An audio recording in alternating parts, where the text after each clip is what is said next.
Hello, hello, happy Wednesday. How you doing? It is raining here. I tried to find some shade, but it seems to be just as bad everywhere else. So I've got a corner of a fence here with I've got a glove covering up the phone. So hopefully it'll keep the phone a bit dry. So we'll see how we get on. Happy birthday, everybody. Welcome to the first day of the rest of your life. Every day is your birthday, remember. And today I've got some interesting happy birthdays today, which we'll come on to a little bit later. And I haven't really got much to talk about today, which is going to be kind of interesting. And I've got an alarm going off on my... It's annoying when that happens. That's what happens when I run late, isn't it? And there you go. Happy birthday to Adele. Sneaky. Didn't tell me about that yesterday, did you? Simon, Anita, Darren, Katie, Lisa, Dakota and Elise. And there is Adele popping on to say happy birthday to Adele. How are you doing? We are going to say a little bit more about that tomorrow. Remember yesterday, and you said well done for doing my timings. Well, I'm going to try and do my timings a bit better today and say proper hellos to everybody at the end of the 10 minutes or thereabouts. Good morning, Paul. Simon, happy birthday to you. Look at this. Look at this. Happy birthday to Simon as well. Oh, there you go. There's my phone. There's my glove being blown off the top of the fence. Simon, big birthday to you today. Don't know if you want to say what it is, but happy birthday to you anyway. This isn't going very well, is it? The two people whose birthdays it is that I wanted to wait till the end have come on at the beginning, but there you go. Let's say happy birthday to everybody and be done with it. So, happy birthday to Adele. How are you doing? Very long time viewer of mine, regular viewer of mine. It's good to see you. Happy birthday to Simon, who I've known for a long time as well in Cheltenham circles. I haven't seen you for ages though, Simon. Hope you're doing well. And I hope you get a chance to celebrate your big birthday, probably next year, I'm guessing. Just like me, I celebrate my big birthday next year as well. But yes, you will be invited. Of course you will be, Simon. And Adele, you're invited, of course, as well. And we'll see where we get to. That'll be next September. Hopefully in Cheltenham, in my own home. Hopefully in Cheltenham. That's the whole plan. That's the plan. No, hopefully about it, it's going to happen. Well, that's kind of one of those things, isn't it? With law of attraction, setting goals and dreams and all that kind of stuff. Anyway, happy birthday to Anita. Always see your posts. Good social media engagement.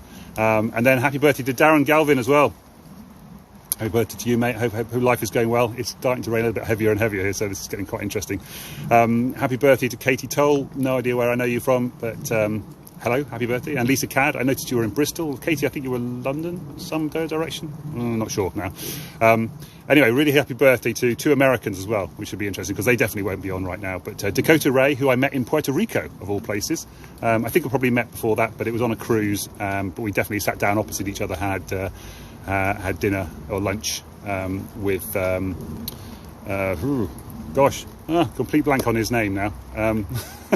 It'll come back to me in a minute. Big network marketing thing it was. Anyway, Dakota did neon energy drinks. I hope that's still going well. And Elise Larson, of course, from Houston.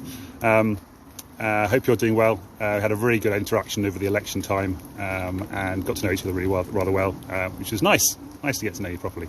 Anyway, that's 3 minutes in and I've said happy birthday to everybody. So a little bit boring for anybody who's not birthday, it really was. But on the other hand, if you know me and you're watching this, at some point in the future, I'm going to be saying happy birthday to you, right? So look forward to that, like Adele was. Well, Adele's been waiting for me to say happy birthday to her. And she didn't mention the fact yesterday that it was her birthday coming up today. So that was quite interesting to have seen that pop up on my screen to say happy birthday. Anyway, like I said, I haven't really got a huge amount to talk about today. Although I'm going to touch on the Russell Brand video from yesterday, which is why I've tagged it in again today, because I didn't quite have time to do it yesterday. I spent ages, by the way, Adele, if you're still watching, re-editing the video to try and get it under 10 minutes, cutting out bits, and it took me ages, which is exactly why I don't want to do that ever again. So definitely need to make sure I keep these under 10 minutes in future, because it makes things so much easier. But it's all a learning experience, like I said. Getting better every single day. Getting better every day. Somebody said that to me yesterday, actually, and asked me how I was doing, and it is really starting to pour now. And I said, how are you getting on? Or something like that. And I just said, I'm getting better every day. And I realised actually it's very true. I am getting better every day, which is fantastic. Okay, so one of the things I did want to mention, though, is the Blinkist book of the day, which is quite interesting, which is Hillbilly Elegy. I was looking at it thinking to myself, did they not mean eulogy? Is that how you pronounce elegy? Is it eulogy? And I went and had a look up to see what the difference is between elegy and eulogy. It turns out there is a difference. Elegy tends to be a sorrowful look back on something that happened a while back. So it's like looking back on something a long way in the past. And a eulogy typically is a happy, positive spin on something that's just happened. So obviously somebody who's just died, usually you do a eulogy for somebody who's just died and you celebrate their life. And then an elegy tends to be a little bit later when you look back and go, actually, not necessarily that person, but that situation was sad. Good morning, Darren. Happy birthday, mate. How you doing? Hope you're well. Hope you're having a lovely day. Which is very interesting. And the Blinkist book, Hillbilly Elegy, is looking back on his life as a hillbilly in Kentucky and Ohio, and then how he got out of that and became a Marine and went to Yale and became a successful Silicon Valley entrepreneur. So it's kind of that kind of story. And they've made a movie out of it, and it just came out on, which is why it was weird for me as well, because I just saw it coming up on Netflix as new releases like 2 days ago. And now today it's the Blinkist book of the day. See how Blinkist do these things that are sometimes relevant to the world around them. So yeah, it's a Ron Howard movie on Netflix with Amy Adams. I'm not sure who's playing the lead part, but apparently it's really bad movie. I have no idea. I haven't seen it yet, so it'll be quite interesting. Thanks very much, Adele. Yes, it is raining here. I'm not sure how well you can see it. I might turn the camera onto the leaves in a minute so you can see the drips on the leaves, but or coming off the end of my nose in a minute probably. Anyway, so it was a really good read, book, Blinkist book. So and I'm sure the movie is actually probably not as bad as the critics are saying, in that it'll be quite an interesting insight, but yeah, it'll be an insight into sort of middle America, sort of Trump America, which is when the book came out at the beginning of the Trump era. So it's going to be quite interesting to sort of see, and the idea, I think, of the book, or that people said about the book, was that it's a sort of exploration as to why Trumpism became popular, and why the sort of middle America was feeling like it's being underrepresented and ignored by the political elite, and so forth. So, and it will be interesting to see if Biden can bring those people back together again and maybe bring them into the fold and make them feel loved and cared for again. So that'll be an interesting thing to see over the next 4 years really, I suppose. So a little expose there, a little bit of interest in politics, I suppose, but looking at it from a personal, not personal from me perspective, but from a middle America perspective, which is quite interesting. And actually this brings us very nicely onto the brand point that I was trying to squeeze into about 30 seconds yesterday. But Russell Brand's video, which I started to watch again today, and I'm going to watch again when I get back. Really good. It's in the links in there. It's top 10 sort of tips from Russell Brand on self-confidence and self-motivation and that kind of stuff, and understanding your inner core and what motivates you and stuff like that. It's really good. But one of the things that he picked up on, which is the point I wanted to make for this whole thing, was about prison and the past, your past and your future. So it's the same sort of thing. So this Hillbilly Elegy is very similar to this. It's like, here's my past. I don't want to be controlled by my past. I don't want to be run by my past. And then I can break free of my past if I choose to plan and create a different future, a better future.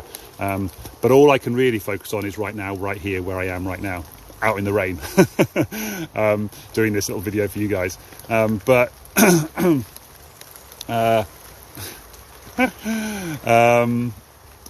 So yeah, and he was talking about being a prisoner. So like you're only as much in a prison as you allow yourself to be a prisoner inside your own mind, because realistically everything is happening inside your own head. I think this is one of the very early videos I did, one of these daily videos, when I was talking about somebody who said there's a guru in India, I can't remember, Sadhguru, something like that.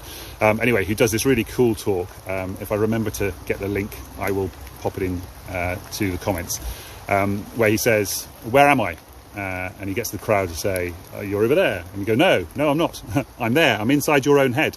Your eyes are seeing this image of me up on the screen, and it's being processed, and actually you're seeing me inside your own head, which is a really cool thing. And it goes on to a whole bunch of other things.